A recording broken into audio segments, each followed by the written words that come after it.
What's up, Get Better Basketball community? I'm Coach DeMarco, and this is Focused. Recently, I've had a number of coaches ask me, how do you adjust the run and jump press when teams try to clear out with their point guard? In today's episode, I'm going to give you a complete breakdown of 5 options that you can use when teams try to get the ball into their point guard and clear out against the run and jump.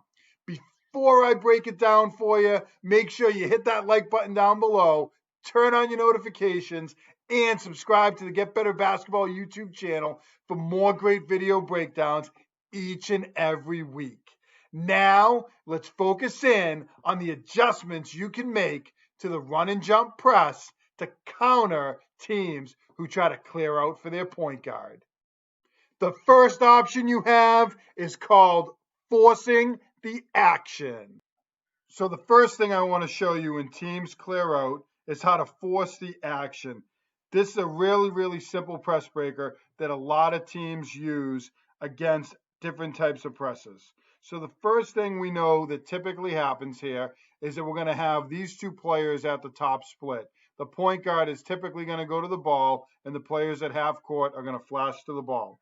This player right here is the point guard, and they're going to come to the basketball, and they're going to look to catch the ball. When they do catch the ball in this particular area, they're going to have a defender right here on them, and this player is going to step in to the basketball and then typically try to clear. This player is going to clear, and then this player is going to clear. They're all going to clear out down the floor. So you're going to end up with a player down here, maybe a 5-out type of look with a player out here in the corner. You're going to end up with a player out here in this corner. We'll have a player who's going to be out here as they clear out. But the thing that I want to point out as they clear out, so this offensive player who's going to be the inbounder that's going to come back to the free throw line area, this player who was on the inbounder is going to typically be the player who a lot of time is going to be the player that looks to trap. So as this offensive player is clearing out down the court, this defender is going to clear out as well. This is when we're going to force the action. As they clear out, this player could attack the sideline, but they're typically going to look to attack this middle area. A well-coached player is going to attack the middle of the floor and get away from the sideline. As that offensive player starts to clear down towards the half-court area, and this ball handler starts to get towards the top of the key area, our defender is working hard to get with them and to beat them to the spot. This defender right here is going to force the action, because when teams try to clear out, they're trying to send all their players down the end of the floor and leave an opportunity for this offensive player to attack. So we're going to have this player start to clear with them and then plant his foot in the ground and come back and look to come up and trap the basketball. We know that this player has already cleared out. Now, I draw other defenders a little bit further down the floor, but oftentimes these other players might be a little bit further up the court and might not be as far down the court. So this player might end up here towards the half court line. This defender could then jump that player. When that trap comes, the point guard's a lot of times going to look to this player at half court, and we're going to be able to cut out in front of it, intercept it, get a steal, and attack 3-on-1 or 3-on-2. The first thing you can do when teams try to clear out is force the action. I usually use the top of the key area as my signal. As this ball handler gets to the top of the key area, we're going to look to force the action. So again, we have the ball handler here with the defender on them. As this player is clearing down the floor and they get to the top of the key area, we're going to look to come up and force the action and get a double team here. This player usually is going to continue down the floor, and that could leave an opportunity for a good quality trap between these two players. We're now creating this opportunity to put a lot of pressure on this ball handler. As the game goes on, this ball handler is going to get fatigued from us forcing the action. The offense could do some different things against this, but early on we should get a lot of pressure on this ball handler as we force the action and really force to speed them up, maybe get them to speed dribble up the sideline or make a lazy pass. Even if it's a great point guard, this is really tough for them. We worked hard on this in our 2-versus-1 elasticity drill where these two players would stay hip to hip and really work hard to defend this player with the basketball and funnel them into one of these trap spots at half court. The second option is to double team the point guard and not let the ball get inbounds to them. So the next thing that we can do, in addition to forcing the action, is to take this player who's on the basketball and have them look to double team this point guard. If you have a truly great point guard, you can certainly try to force the action, but a lot of times early on in the game, we'll actually try to go to this first as our go-to when teams clear out. So we're going to take this person who's on the ball handler and we're going to walk them back and they're going to face guard this point guard. So as I take away this other player, I'm just going to walk them back here for a second to hone in on the point guard. We would take this player who's behind the point guard and put them on their right hip or on their right side. We're going to take the person who's face guarding the point guard and put them on their right side when they're facing the point guard. And what they're going to hone in on is their right. So this player who's on the basketball is going to focus in on the right side. If that point guard makes a hard cut to the left, the person who is face guarding them is going to shadow a little bit to their right. The person who's behind them is going to be cheating a little bit harder to that side. So if the ball does come in on that side, they're going to have a good opportunity of getting a steal or putting a little extra pressure on them. Sure, we could play them one behind the next, as teams might do, and I could take each defender and I could put one defender directly in front of the point guard and I could take one defender directly behind the point guard, but we're going to try to sandwich them in here. We're going to try to take this point guard and really put a lot of pressure on them.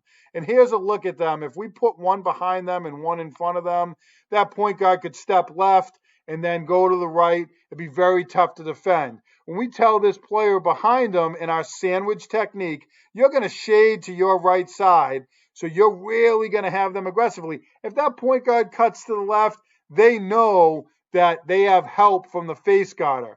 And the same thing from the face guard defender, they know that they're going to have help to the other side. So we're kind of zoning up on that player. What a lot of teams are going to do is they're going to run this player up the sideline, as I'm showing you right here, and they're going to look to get them the basketball. Once that player catches the ball up the sideline, we are going to hard deny this point guard, and we are not going to let them get the basketball back in their hands. We're going to force this player who I've now blown up to catch the basketball, let them put it on the floor. I'm going to write the word point guard here so we can focus in, now that I've colored in this other circle, on where they are on the floor.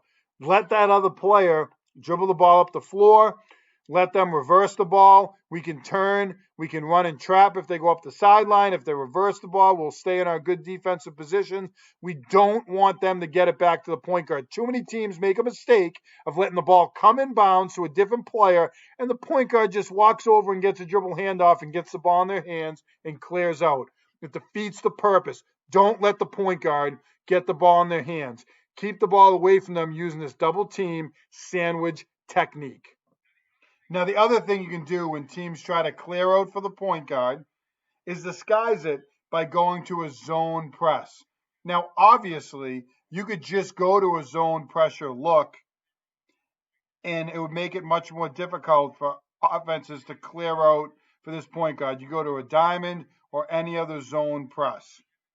We typically ran a diamond when we went to our zone pressure look. You could use any zone press that works for your team. But we're lined up in a 2-2-1 here. We took this person who was on the inbounder, we put them at the half court area, or we could put them all the way back. Now, with a 2-2-1 press, typically teams are going to walk this player up and they're going to try to get the ball to this point guard, if that's truly their best ball handler. The other player is going to split to the other side over here. And then in a zone press, a little different. We're going to put some pressure on the basketball, but we're going to actually try to force them to dribble up the sideline and get a trap. The other player is going to step right back in to get the ball back on a reversal. A lot of times, teams will typically take this weak side and try to flash them middle. We'll take our player and rotate them back into the middle, as you would typically see in a 2-2-1 press. This other player might rotate back a little bit as well. Teams will try not to dribble up the sideline because we know that there will be a trap from this defender here at half court. Any lob pass over the top, your back player could potentially make a play on that as well. A lot of times what we found is that they're going to reverse the ball here, and then as we adjust, they're going to then reverse it one more time to this player on the other side. We're going to have to adjust our middle players as these passes are made, but the ball is going to end up on the opposite side of the floor. So from the point guard right across to the opposite side of the floor. I'm going to highlight the point guard over here so we recognize them on the floor. So as they rotate that basketball, this player is going to come up. The other player is going to then slide into the middle. This player here in the half court area is going to rotate a little bit, and this player is going to rotate back. I'm not going to get into the whole 2-2-1 press because a lot of different scenarios, but this gives you a basic idea. We obviously want to take away that middle pass that we see here. So as the ball is in this player's hands, we have a couple of rotations that have already happened. This player is going to step up, and they're going to match up man-to-man on the ball. So now we've taken the ball away from that point guard, forced them to rotate it, thinking it's a zone press. Now, we got to get matched up with these other players. This player could jump this player in the middle of the floor, but we tell that other player here to start creeping, to start cheating over a little bit. Obviously, if that player runs up the sideline, we could still trap like we would in a 2-2-1, but a lot of times that player is going to hesitate.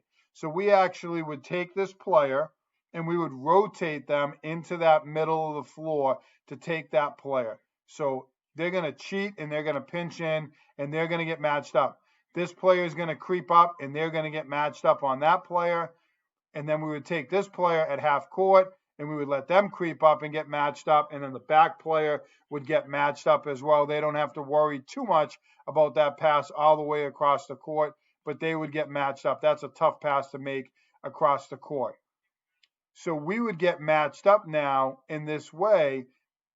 So now we end up in our full court man run and jump, but we've made it very difficult for them to clear out the way that they've wanted to in the past.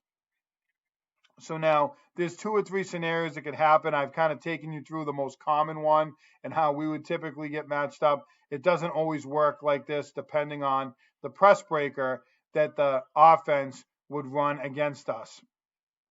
So now we're matched up here on the point guard. We're matched up in the ball. We're matched up here, getting ready that if they dribble up the sideline, we're going to rotate. We're going to run and jump. A lot of times we put our stronger defender at half court, knowing who typically was going to defend the point guard, figuring that this is a scenario and this is how it would get matched up. So I might put my best defender at that half court spot, knowing that they're going to be the one that's going to get matched up more often than not in this particular press, or when we disguise the run and jump press with the 2-2-1. We've taken the ball out of this point guard's hand. We could force the action. We can double team the point guard, or we could use this option and disguise the run and jump with the 2-2-1 press. Simple adjustment for us, but it made it very difficult for the offense. So the last thing that I'll mention here that you can do with your team against teams that try to clear out with their point guard is to try to get a trap just over half court, which is a great area to trap. A lot of times in the running court, in the run and jump press, you try to trap in the sideline area just before half court. That's where a lot of those traps happen. Teams are thinking now you've cleared out for their point guard's safe, there's not going to be any type of trap, but you're actually baiting them to bring the ball over half court so you could trap them as the ball gets just over. So as we've seen in this kind of generic press breaker, the point guard's going to split. They're going to go to the basketball. Regardless of the press breaker that the team is going to run, they're going to try to get the ball to their point guard. So we're going to say here the ball comes in the point guard. They're going to clear out down the middle. We force the action a couple times, so they're probably getting ready for that. So that player is going to get into the half court area here, and they feel like they've cleared out. The other players are going to clear down the floor, maybe one in the corner, another one in the corner, some type of 5-out look, which is very popular among teams today. And then this player is now going to clear out into the half court area. We're going to see them over here. So now this point guard is going to think there's a clear out, and we haven't forced the action. We've cleared with them. So we would tell this defender, kind of back up a little bit. Let them get the ball up the floor. Let them start to walk it up. Let them feel comfortable. And as they got to this half court area, we would tell our defender to really try to jump this point guard and force them to the weak hand. So say that they were predominantly a right-handed ball handler, we would tell them, force them to the left and get them on that side of the floor. This player who was the clear-out defender is going to then run and jump them in the half-court area, and we're going to try to get a trap and probably the deadliest spot on the court because they can't throw the ball back court. This player has now come over and made that trap in the corner. We tell our other defender to anticipate. They're not going to wait until the last minute. They're going to anticipate that this dribble is going to happen to that half-court trap spot, and they're going to run and they're going to jump into this middle area, and they're going to look to rotate over and get a steal. At least once per game, you can get a steal, whether a team has a great point guard or not, using this half-court trap option. You'll bait teams into dribbling the ball into a very difficult trap spot that other players are going to anticipate. They're going to cut that offensive player off, and they're going to get at least one steal a game. But this is great against teams that have a point guard who try to clear out. So you could force the action. You could double team the point guard. You could use a zone pressure look and jump to the run and jump. You could also use this half-court trap. And really, there's a fifth option, which would be to just go to the zone press. So those are 5 great options you can use against teams that try to clear out for their point guard. So as I talked about 4 options today, you can force the action against teams that try to clear out. You can double the point guard using that sandwich technique. You can disguise the press and make it look like a zone press. Or I kind of gave you a 5th option here, which is you could go to just a zone pressure look. That's really, really simple. I didn't get into that one, but that's something you can do. And the last option I described is that you can bait and trap teams at the half-court area. So those are 5 great options that I talked about today. Broke down 4 of them, but as I said, that zone pressure option is also a great one that you can use with your team. There are many great options that you can use with your team when opponents try to clear out for their great point guard against your run and jump press. If you like this video, then make sure you show me some love and hit that like button down below, turn on your notifications, and subscribe to the Get Better Basketball YouTube channel for more great video breakdowns each and every week. Make sure you drop me a comment down below and let me know what you think about this video, what questions you might have, or what other videos you'd like to see in the future. This video came from a question I got from a coach on an earlier video involving the run and jump press. As always, get better every day. If you don't have a brand new Dr. Dish all-purpose shooting machine, then you're missing out on a great opportunity to make your team the best shooters they can be. Mention hashtag GBetBBChat or the Get Better Basketball Chat for up to $300 off select Dr. Dish shooting machines. Don't miss out on this great opportunity.